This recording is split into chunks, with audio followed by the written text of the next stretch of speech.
성경 말씀은 고린도 후서 5장 16절 17절 두 절 말씀입니다. 신약 성경 291면에 있는 고린도 후서 5장 16절 17절 두 절 말씀입니다.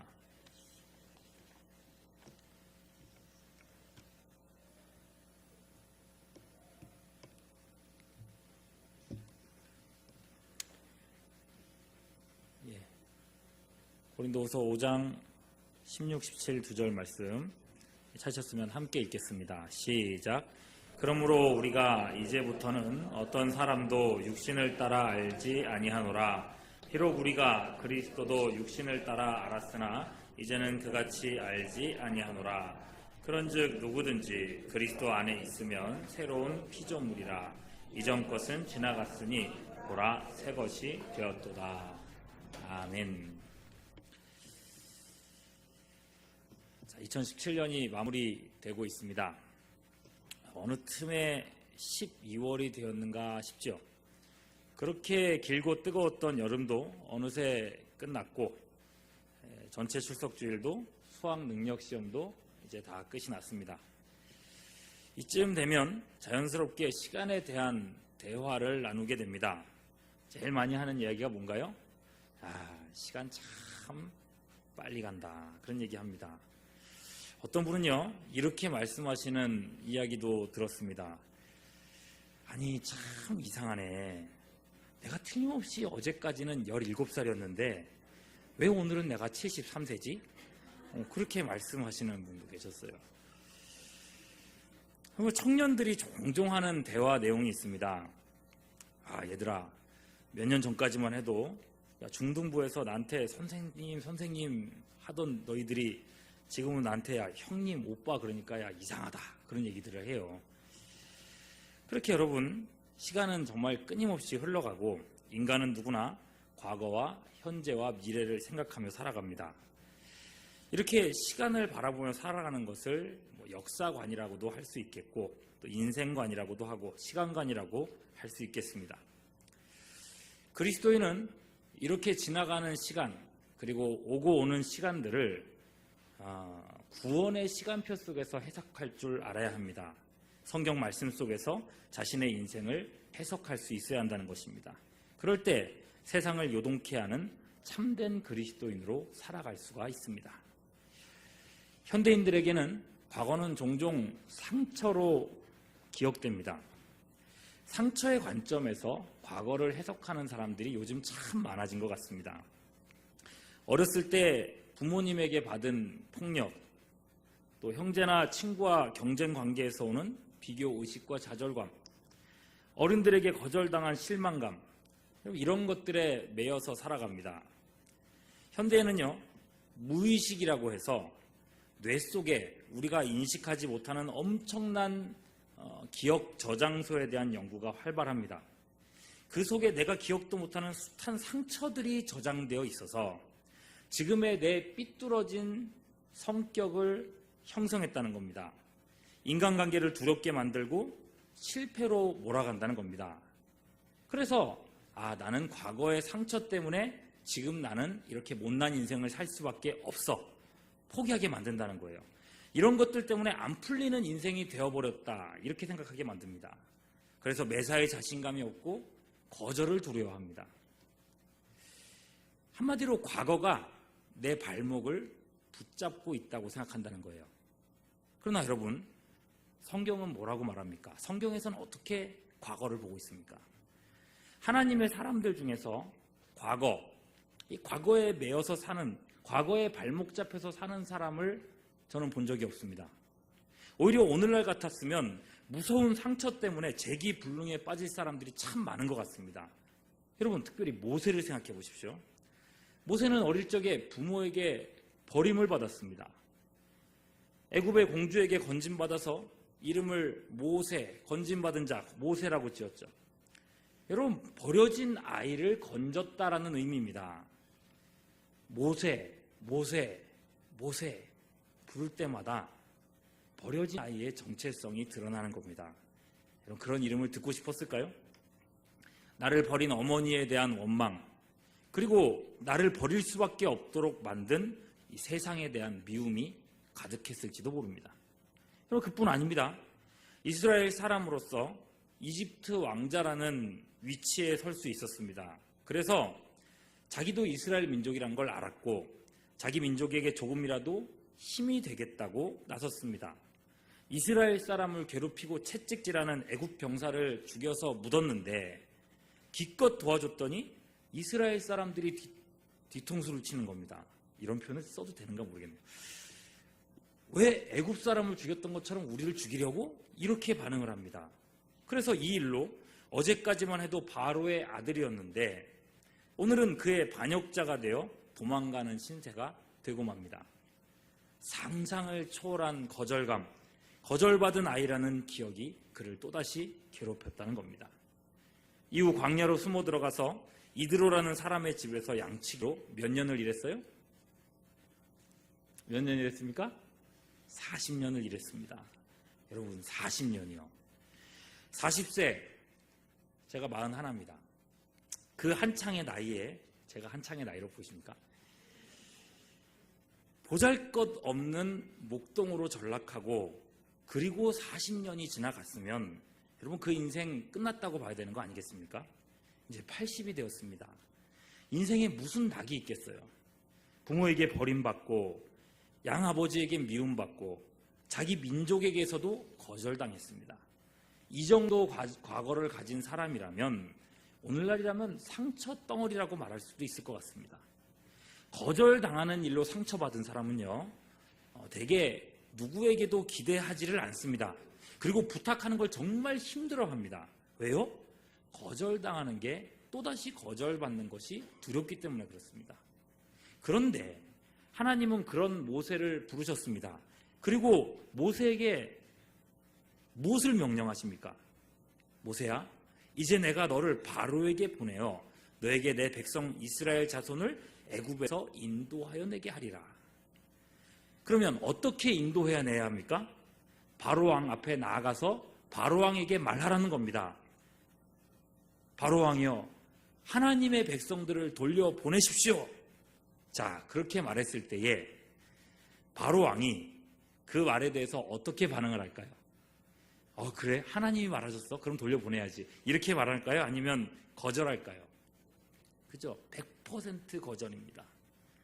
이 거절이 모세의 평생의 상처 아닙니까? 근데 그 거절을 하나님은요, 기적이 10번 있었으니까 거절도 몇 번 당한 거예요? 그렇죠. 10번이나 당하게 하십니다. 거절당함이 그에게 상처로 남지 않았다는 겁니다. 계속 거절당하는데 모세는 또 나가서 보내라, 보내라, 보내라. 그렇게 말했다는 겁니다. 오히려 거절당할수록 더욱 강하게 하나님의 권리를 주장했습니다. 그렇게 해서 마침내 하나님의 백성들을 출애굽시키게 되었습니다. 여러분, 그뿐입니까? 출애굽한 이후로도 백성들은 줄곧 모세와 하나님을 거절했습니다. 왜 우리를 애굽에서 건져냈느냐? 불평했고 심지어 애굽으로 다시 돌아가겠다고 반역까지 꾀했습니다. 여러분, 그 태도가 얼마나 심각했는지 하나님 쪽에서 먼저 이렇게 말씀하셨습니다. 야, 모세야, 내가 이들을 다 죽이고 너로부터 다시 큰 민족을 시작해야겠다. 그때 모세가 한 대답은 뭡니까? 출애굽기 32장 32절 같이 읽습니다. 시작. 그러나 이제 그들의 죄를 사하시옵소서. 그렇지 아니하시면 원하건대 주께서 기록하신 책에서 내 이름을 지워버려 주옵소서. 여러분, 이게 과거에 그렇게 큰 상처를 받은 사람이 할 수 있는 태도일까요? 여러분, 이게 무슨 말입니까? 하나님의 사람은 과거의 상처가 걸림돌이 되지 않는다는 말입니다. 과거의 그 어떤 것도 성도의 오늘을 얽매일 수 없다는 말입니다. 여러분, 다윗도 그랬습니다. 다윗의 상처가 시편 안에 그대로 기록되어 있습니다. 시편 27편 10절 뭐라고 얘기했습니까? 내 부모는 나를 뭐 했으나? 버렸으나. 여러분, 다윗 역시도 버림받은 아이였습니다.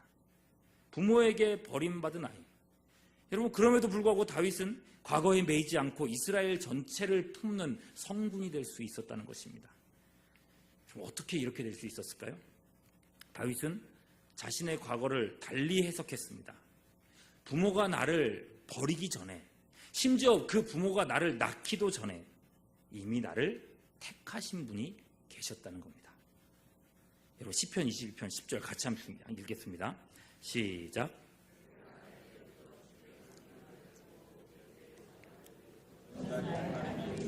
다시 한번 읽습니다. 시작. 내가 날 때부터 주께 맡긴 바 되었고 모태에서 나올 때부터 주는 나의 하나님이 되셨나이다. 여러분 다윗은 자신의 과거를 하나님의 관점에서 볼 줄 알았습니다. 하나님의 택하심과 섭리를 인정했습니다. 하나님이 택하시고 디자인하신 인생입니다. 과거의 모든 경험과 과정을 겪으면서 오늘의 내가 만들어진 겁니다.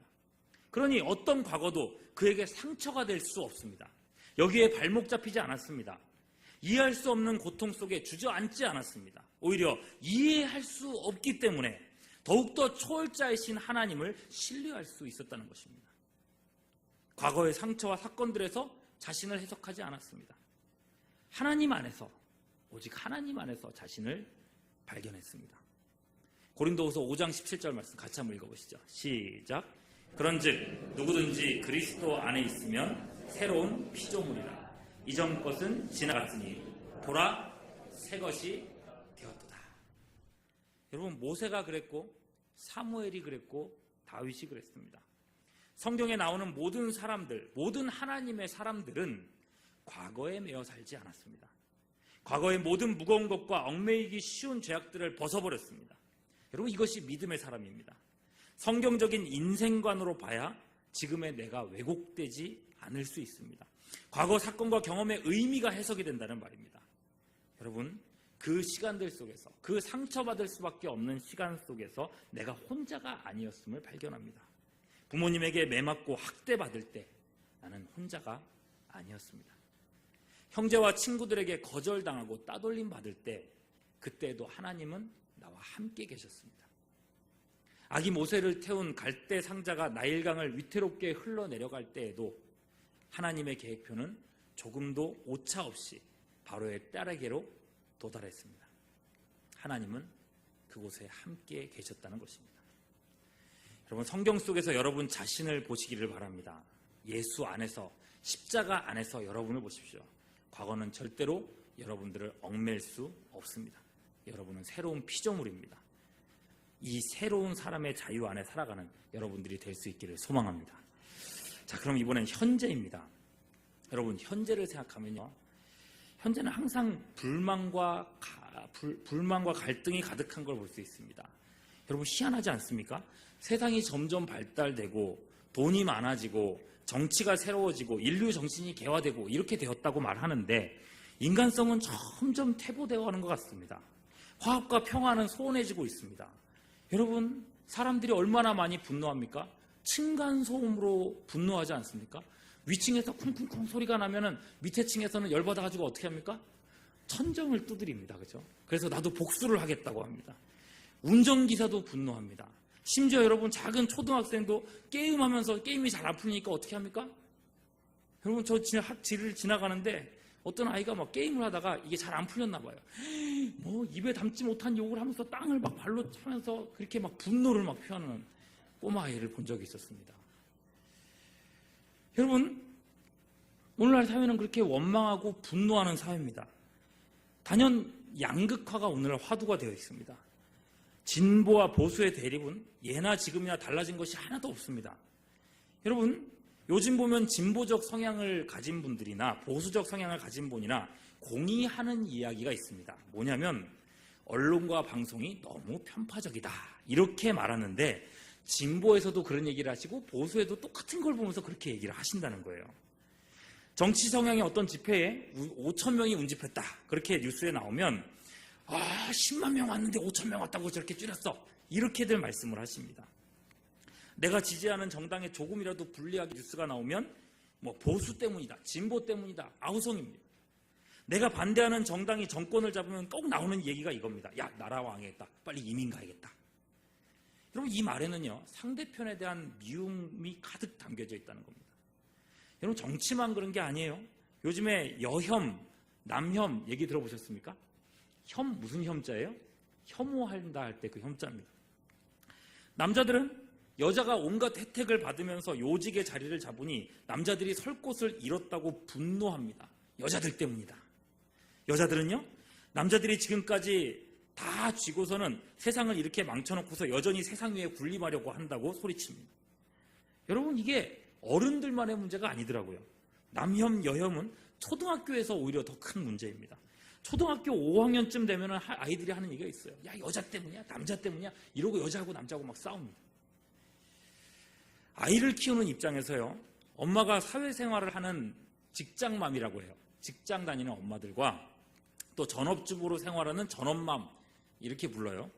이 둘도 서로가 전쟁 중입니다. 직장맘들이 집에서 남편 벌어주는, 그러니까 직장맘들이 전업맘들에 대해서 집에서 남편 벌어주는 돈 꼬박꼬박 받으면서 뭐가 그렇게 힘들다고 엄살이냐 라고 막 말을 하면 전업맘도 할 말이 있죠. 야, 직장에서 편하게 식사하는 사람들이 집에서 껌딱지처럼 붙어있는 아이 때문에 밥 한 술도 제대로 먹는 심정을 알기는 하냐? 인터넷 댓글을 찾아온 겁니다. 여러분, 인터넷에는 엄청난 전쟁이 지금 벌어지고 있습니다.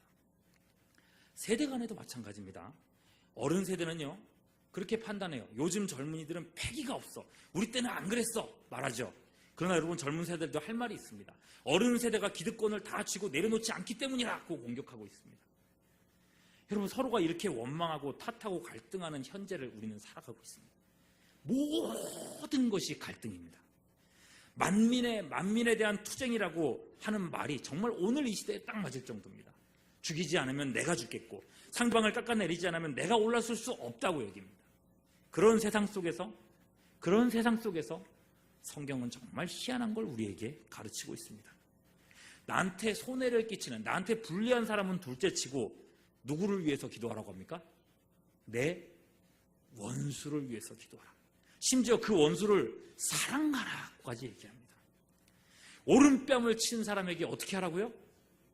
너는 두 번 쳐라. 안 그럽니다. 그죠? 왼뺨을 돌려대라. 오리를 가자고 하는 사람에겐 십리를 가주라고 합니다. 속옷을 가지고자 하는 자에게 겉옷까지 주라고 합니다. 여러분, 이게 될 일입니까? 오늘 같은 시대에 그게 될 만한 일입니까? 원수를 사랑하라니요. 어떻게 원수를 위해서 기도합니까? 근데 여러분, 초대교회 때의 모습들을 생각해 보십시오. 스데반 집사는 자기를 돌로 치는 사람을 위해서, 실로 원수를 위해서 기도했습니다. 돌 던지는 사람들이 눈에 보입니다. 여러분, 돌로 쳐서 죽이는 이제 그런 형벌이 이제 성경 속에 나오는데, 돌로 한 대 맞으면은 잘 죽을 수 있을까요? 없을까요? 질문이 좀 이상하긴 하네요. 그죠? 근데 여러분, 돌로 치면은 웬만하면 잘 안 죽습니다. 사람이 그렇게 잘 죽는 존재가 아닙니다. 그죠? 돌로 쳐서 죽인다고 했을 때 그거는 정말 끔찍한 고통이라고 생각이 됩니다. 한 번 쳐서 안 죽거든요. 또 던지고 또 던지고 10명이 됐던 몇 명이 됐던 수도 없이 던질 겁니다. 얼마나 엄청난 아픔과 통증이 있습니까? 고통이 있습니까? 나를 돌로 치는 사람들을 쳐다보고 있어야 합니다. 돌이 나에게 날라듭니다. 여러분, 그렇게 고통스러울 때에 여러분, 스데반에게는 그 돌 던지는 사람들이 눈에 보입니다. 그런데도 그는 끝까지 그 사람들을 위해서 기도했습니다. 뭐라고 하나요? 아버지여, 이 죄를 저들에게 돌리지 마옵소서. 오늘날에 있을 수 있는 일일까요? 여러분, 근데 이런 일이요, 초대교회에서는 아주 중요한 특징이 되었습니다. 로마 시대의 수많은 순교자들이 자기를 박해하는 사람들을 위해서 기도했다는 기록들이 숱하게 남아 있습니다. 그리고 놀랍게도 그 모습을 보고 박해자가 회심하여 그리스도인이 됩니다.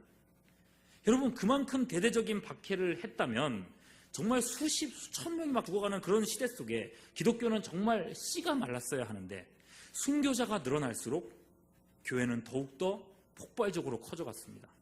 마침내 기독교를 박해하던 로마가 기독교 국가로 뒤집어졌습니다. 바나바와 바울은 생각이 참 달랐습니다.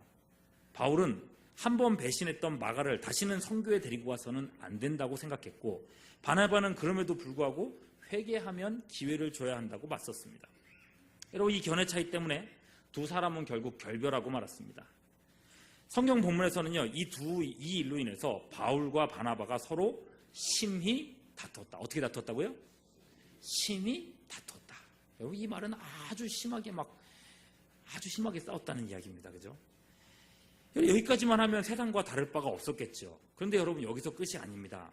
그렇게 심하게 다투었지만 비교적 후반부 편지인 고린도전서 9장 6절 말씀을 보면 바울이 바나바와 여전히 함께 사역하고 있는 것을 볼 수 있습니다. 이렇게 말해요. 어찌 나와 바나바만 일하지 아니할 권리가 없겠느냐. 나와 바나바가 함께 일하고 있다는 것을 보여주고 있는 것입니다. 여러분, 뿐만 아니에요. 다툼의 원흉이 됐었던 요한 마가도 결국 하나의 팀으로서 들어올 수 있게 되었습니다. 디모데후서 4장 11절 말씀 같이 읽어볼까요? 시작. 그렇습니다. 마가를 데리고 오라. 그가 나의 일에 유익하니라. 여러분, 이들은 한 번 원수는 평생 원수라고 생각하고 그렇게 살지 않았습니다. 싸우는 일이 있어요. 분열하는 일이 분명히 있어요. 초대교회 안에도 그런 일들이 있었어요. 그냥 무조건 다 좋고 좋아 이렇게 하는 공동체가 아니었습니다. 그러나 여러분, 싸움에서 끝나지 않았다는 것입니다. 모 집사 꼴도 보기 싫어서 난 딴 교회 갈 거야, 이런 일은 일어나지 않았다는 것입니다. 이단만 아니라면 그들은 기꺼이 화해의 악수를 청하고 함께 일할 수 있었다는 것입니다. 여러분, 특히 고대 사회에서 주인과 노예를 생각해 보십시오. 주인과 노예. 여러분, 이 두 차이는 하늘과 땅의 차이였습니다. 노예는 사고 팔 수 있는 물건이었고 짐승과 다를 바가 없었습니다. 남자와 여자는 함께 할 수 없는 구조였습니다. 여자를 인구 숫자에 포함시킨 건 그리 오래된 일이 아닙니다. 그렇게 보면 오늘날의 양극화라는 것은 고대 사회에 비하면 어쩌면 대단치 않은 것일 수도 있습니다. 그런 고대 사회에서 어떤 일이 벌어집니까? 노예와 주인이 동시에 하나님을 누구라고 불렀어요? 노예도 하나님을 누구라 불러요? 하늘에 계신 나의 아버지. 주인도요, 하늘에 계신 나의 아버지라고 고백합니다. 그럼 자연히 두 사람의 관계는 뭐가 됩니까? 뭐가 돼요? 네, 형제요. 여러분, 주인과 노예가 서로를 형제라고 부른다. 여러분, 교회가 생기기 전에는 이런 일은 절대로 있을 수 없는 일이었습니다. 심지어 여러분, 노예가 교회의 장로가 되고 주인은 집사로 남았습니다. 그럴 땐 어떻게 됐을까요? 장로가 집사를 치리하는 일, 장로가 집사를 다스리는 일이 생겼겠죠. 여러분, 주인인 집사가 노예인 장로의 권위에 순종했다는 것입니다. 이런 식으로 여성과 남성이, 부자와 가난한 자가, 그리고 세대와 세대가 교회 안에서 양극화의 벽을 허물어 갔다는 것입니다. 지금까지 없었던 새로운 관계, 또 새로운 공동체가 교회 안에서 열렸습니다. 십자가 안에서 현재의 분열과 미움이 해소될 수 있다는 것입니다. 우리 시대의 갈등 역시 마찬가지입니다. 예수님의 십자가 사랑은 오늘날 우리 안에서도 강력하게 지금도 역사하고 있습니다. 그럼 오늘 말씀을 생각해 보십시오. 보라, 새것이 되었도다. 여러분, 될 것이다 라고 말하지 않습니다. 성경은 분명히 우리에게 말씀하십니다. 되었도다. 성령께서는 믿는 우리를 이미 새 것으로 만드셨습니다. 좌우를 보시죠. 여러분, 좌우를 보시죠. 새 것입니다. 1930년대에 태어나셨어도 새 것입니다. 성령님이 오늘도 견디고 인내하게 하시는 견인의 인내로 우리와 함께 하십니다. 그리고 영화의 날까지 우리를 이끌어 가십니다. 우리를 통해서 하나님의 나라를 지금도 만들어가고 계십니다. 로마를 변화시켰던 것처럼 오늘 우리를 통해서 하나님께서는 이 세상을 변혁하는 일을 지금도 하고 계시다는 것입니다. 여러분, 그러니 우리 안에는요, 세상을 변혁하는 거대한 잠재력이 있다는 얘기입니다. 말씀 안에서 하나님의 택하심과 십자가 사랑 안에서 현재와 과거와 그리고 오늘은 다루지 못했지만 미래까지 새롭게 보는 은혜가 있기를 바랍니다. 그래서 성령 안에서 정말 새롭게 되었다는 이 자부심 안에서 기도하며 새 사람의 능력을 덧입는 오늘 밤이 될 수 있기를 주님의 이름으로 축원합니다. 기도하시겠습니다.